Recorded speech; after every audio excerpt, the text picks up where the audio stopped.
and this is Ben from All Shall Perish. What's up, guys? So my first question for you is, I noticed you guys take a lot of interest in like interacting with your fans.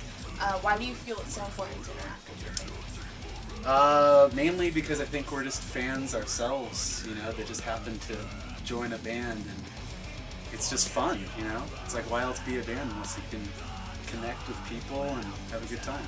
Definitely. What do you suggest to upcoming bands, how do you suggest them to interact with their fans? Just be yourselves, you know, if something is funny, you think other people are going to think it's funny, you know, share it with them. Got good music, you know, should just... You guys post so much funny stuff on Facebook. I sit there and watch it. I'm like, oh my god, are you really posting that right now? Yeah, I'll see something and I'll be like, our fans would love that, or they'd hate that. I'm gonna post it. We're gonna be your fans either way. Either way, whatever you say, I'm so loyal to this. Well, a lot of bands, you know, they just have robots running their sites and managers. And yeah, you know, I don't think that's right. I think no matter how big you get, whether you're Lady Gaga or, you know, a local band, you should always run your own site and do it yourself, because that's what the fans want to see. It's you, not your manager posting something. That's how you got to make it these days, is doing it yourself. Definitely. What is your view on piracy versus purchasing music online? Well, I'll freely admit I've pirated music since I was 15. I've pioneered the way.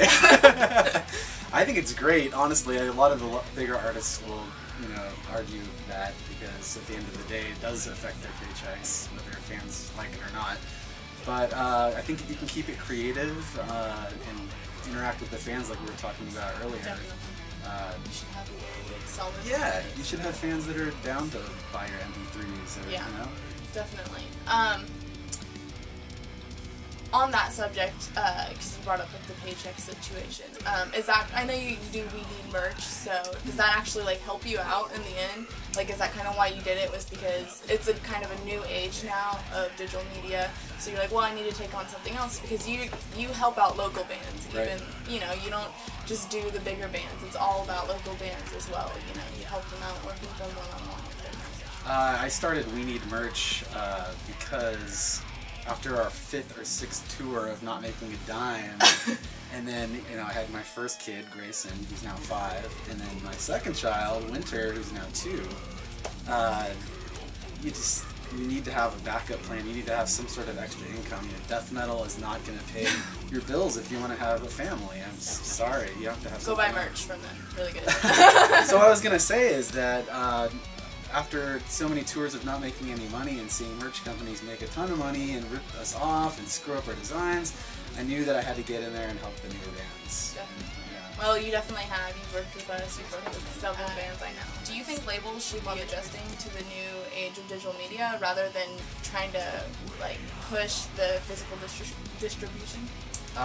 Yeah, I think they should definitely be pioneering new media, finding new ways to generate fans and income all the way around. Definitely. It seems like they're still trying to push the physical distribution rather than trying to move it over and see what they can work with. You know, because people are going to pirate music whether you like it or not. That's true. So you might as well try and work and see if you can get it to like a system going to where that works in your favor, rather than trying to still push those physical copies and not help it at all, you know? Well, it's difficult because nowadays, you know, on-demand music is what's happening now. You got Spotify and you got like 10 other sites that are about to come up that are just like Spotify. So I think labels are definitely have to adjust to that model, because that's just the way it's going to be. There's no way to avoid it. Definitely. I know a lot of bigger bands have been pulled off Spotify recently.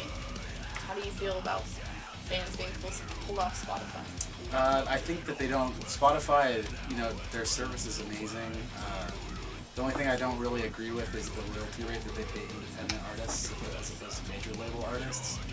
But other than that, I think it's a huge gateway of access to your music. Definitely. And if you can put it in the right places, you can make your band blow up. I totally agree with that. You guys are a fairly well-known band. What did you guys do to get this far in the music industry? Because it's really tough to get up where you guys are. I toured half of my life. You know, I gave up the chance to go to college to basically tour the world a million times. I've been to the same venues. Do you think it was worth it, like not going to college? And... Yeah, I think it's made me an entrepreneur. You know. Well, I mean, you have your own business, so it's like gave you a chance to open up, and you're still working with music. It's just a different side of it. Yeah, definitely. I've been my own boss for over 10 years, so that feels great. Yeah. I'm providing for my family, and so it feels good. There you go. What is the thing that you suggest, like upcoming or local bands do to get further more in the music industry? Because it's tough getting up there, especially where you guys are. With the attention spans being as short as they are now, any sort of publicity stunt you can do to get your music and your faces out there, you just need, you almost have to, you have to shock people. Yeah. You have to make them pay attention almost now. I agree. And you only have like 5-10 seconds to really make a lasting impact. Yeah, it's some of the things that people do, like the whole, you can even go to say like what Rebecca Black did. Like she just pulled the whole "this is crappy" like music video and all this, and then she goes off and writes something good or something like that, something weird like that. It's weird. And do stuff like that. I'm frightened for my kids to grow up in this age because, I mean, you're like trying to turn them on to metal, but to get them to pay attention to something more than 5 minutes, let alone 30 seconds. Exactly. It's pretty rough. Yeah, definitely. I agree with that. We work on that. We try not to overdo it with the television and stuff. We're definitely a music-based family. That's awesome though. You always want them to grow up trying to do guitar or something that they can focus on and actually have meaning to. I don't think a television has much meaning behind it. Oh no! And then like you show them a television, and it's suddenly a sunny day, and it's absolutely nothing. Yeah, exactly. What's your current view on the music industry right now? It's pretty shot. I wouldn't really recommend going into it. Wow, wasn't expecting that one. There's obviously bands that are already in it, but it's really political. There's a lot of major players that will decide whether you will succeed or not, and it's really difficult to break through those boundaries. As a band, we've fought so many struggles with the industry and the people in it. We've had 6 managers, and we're so hands-on. That's the only way we've really survived is to, keep it DIY. So yeah, you definitely suggest doing DIY because that's how we started out too. It's just DIY, and then from there we got attention. You will get attention if you can do it yourself first, and then that also allows you not to be too overhanded, I think. Exactly. Because you know what you're talking about at that point. And if you need to get bigger, there are people that can help you, but there's a price you have to pay. Of course. It's being broke for many years. Oh yeah. There's this YouTube video that just came out, and it's like the hardest thing to do on guitar, and then like you see that, and the hardest thing to do on guitar, and then it like says like make money with the W forms and all that. I thought that was hilarious because it's so true. Yeah. You can never make money as a musician. I shouldn't say never, but not the money that you could make being a doctor. That's very true. Yeah. My formula is I think it takes about 7 years for a band to really start seeing some income.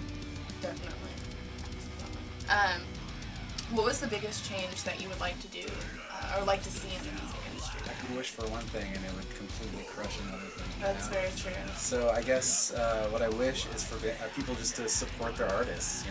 We are artists. We're struggling, all of us. And it's rough to try to survive off music. So keep supporting the bands you love.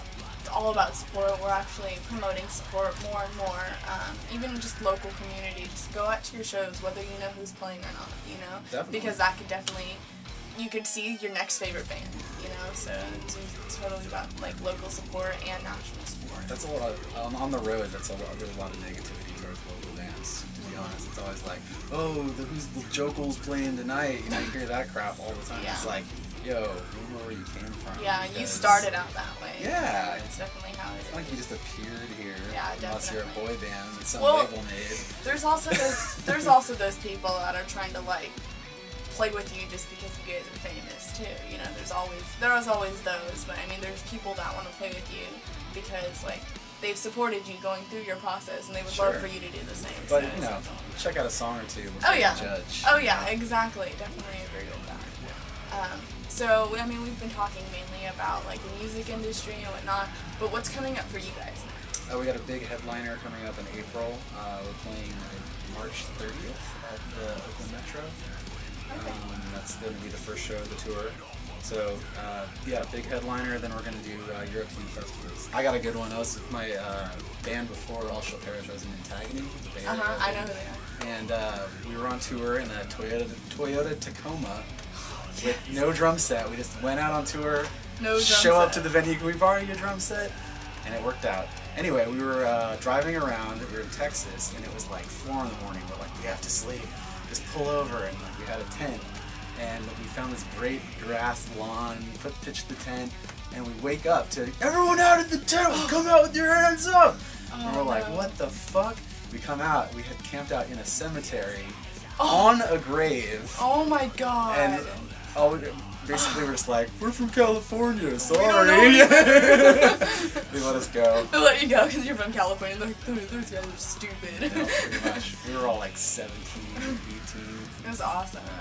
That's awesome. Alright, well, I mean, that's all the questions I have for you. Awesome. Thank you so much. This is Metalluminati, motherfuckers. Yeah. They turn, still of sorrow, death will